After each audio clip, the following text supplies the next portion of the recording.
आज हमारा मौजू है मुंह का कैंसर। कैंसर के मतलब अगर देखा जाए तो दुनिया में बीमारियों की वजह से मौत होने की बड़ी वजहों में इसे कैंसर को दूसरी वजह शुमार किया जाता है। और इसकी बुनियादी तौर पर जो वजह हमें देखने में आती है वो मुंह के कैंसर की बुनियादी वजह तंबाकू नोशी का कसरत से इस्तेमाल, इसी तरह होंठों का धूप से मुतासिर हो जाना, छालिया, गुटखा, पान का इस्तेमाल बहुत ज़्यादा होना, चूना का इस्तेमाल ज़्यादा करना और दिफाई निज़ाम का बहुत ज़्यादा कमज़ोर होना, ये इसकी बुनियादी वजूहात हैं। इनहेरिटेड हिस्ट्री में वालिदैन को कैंसर था, वो औलाद की तरफ मुंतकिल हो गया, तो इसकी सिम्पटम्स भी बहरहाल मिलती हैं। लेकिन मुंह के कैंसर की बड़ी वजह छालिया, गुटखा, 212 या आम सुपारी, इसका कसरत से खाना, इसका इस्तेमाल करना, ये इसकी वजह है। बाज़ केसेस के अंदर जब दांत खराब हो जाएं, दांत भुरभुरे हो जाएं और उसकी वजह से जुबान जख्मी हो रही हो, जुबान कट रही हो या उसकी वजह से जुबान के किनारे जो है वो अ, रफ हो रहे हों और उस पे हल्की हल्की खराशें आ जाएं और मुंह की सफाई का एहतमाम अच्छे अंदाज में ना किया जाए, तो इसकी वजह से भी जुबान का कैंसर, मुंह का कैंसर होने लगता है। इब्तदाई इलामात में मुंह में छाले बनते हैं या जख्म होने लगते हैं और मुंह में जो छाले या जख्म बनते हैं तो उनमें पीप पड़ने लगती है। अगर तो ये 10 दिन के अंदर, 15 दिन के अंदर ये मुंह के छाले जख्म ठीक हो जाए और इंसान अपने मामूल के ऊपर आ जाए तो इट्स ओके। लेकिन मुंह के छाले बने, फिर उनमें जख्म होने लगे, उनमें पीप होने लगे और फिर उनके मुंह के छालों में से जो है वो खून रसने लगे, तो ये एक काबिल गौर, काबिल तशवीश कैफियत है। इसमें फ़ोकस करना चाहिए और किसी डॉक्टर से रुजू भी करना चाहिए। इन इलामात को हमें इब्तदाई में देख लेना चाहिए। इसी तरह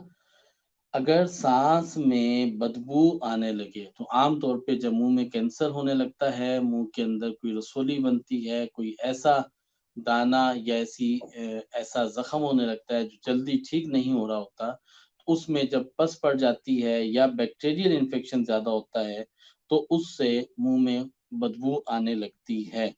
और जब मुंह में बदबू आने लगती है तो इस ये भी एक इलामत है जो कि इंडिकेट करती है कि मुंह में कैंसर की कोई सिम्पटम डेवलप हो रही है।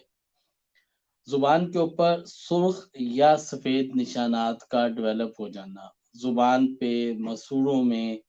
और जुबान के अंदर के हिस्सों में अगर सुर्ख सफेद निशानात डेवलप हो रहे हैं और वो निशानात भी अगर 2-3 हफ्ते से ज़ायद रह जाएँ, तो इसका मतलब है कि कोई ऐसी इलामत डेवलप हो रही है जो कि मुँह के कैंसर की निशानदेही कर सकती है। कान में दर्द होना, जबड़े में दर्द होना, ये भी मुँह के कैंसर की इलामत उस वक़्त में समझी जाती है जब मुँह में कोई दाना, रुखसार के अंदर की तरफ कोई दाना, कोई गिल्टी ऐसी डेवलप हो रही हो और उसके बाद से फिर कान में दर्द हो। इसी तरह वैसे तो उम्र जब गुज़रती है तो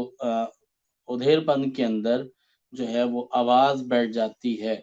और बाज़ तंबाकू नोशी करने वालों की भी आवाज़ बैठ जाती है, आवाज़ ख़राब हो जाती है।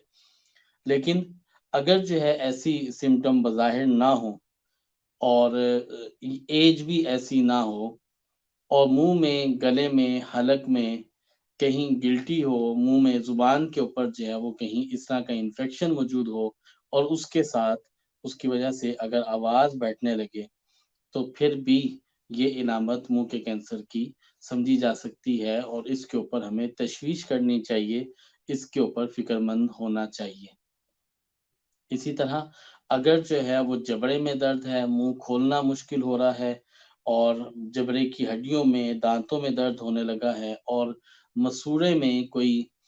गिल्टी महसूस होती है, मसूड़े फूल गए हैं और उससे दाँत गिरने लगे हैं, तो इसको भी देखा जा सकता है, इसको भी फ़ोकस करना चाहिए। بعض اوقات منہ میں تو کینسر کی گلٹی وہ نہیں ہوتی، لیکن گلے میں، حلق میں، گردن میں ہمیں گلٹیاں دیکھنے میں ملتی ہیں۔ عام طور پر اگر 40 سال کی عمر کے بعد کسی کی گلے میں گلٹی میں گلے میں یا گردن میں کوئی گلٹی محسوس ہو تو پھر اس کو توقع کی جا سکتی ہے کہ اس کی نوڈز جو ہے وہ پھیل گئی ہیں، لیکن لمفیٹک نوڈ یہ اگر ڈیولپ ہونا شروع ہو جائیں اور یہ کافی دیر تک کافی عرصے تک رہیں اور اس کی وجہ سے باقی علامات آ رہی ہوں تو یہ بھی منہ کے کینسر کی ایک وجہ بن سکتی ہے اور منہ کے کینسر کی سمٹم ہو سکتی ہے۔ وزن کا دن بدن کم ہوتے رہنا یہ ایک علامت ہے کہ ہمیں اس پہ تشویش کرنی چاہیے، اس پہ غور و فکر کرنا چاہیے اور اس کا پراپر علاج کرنا چاہیے۔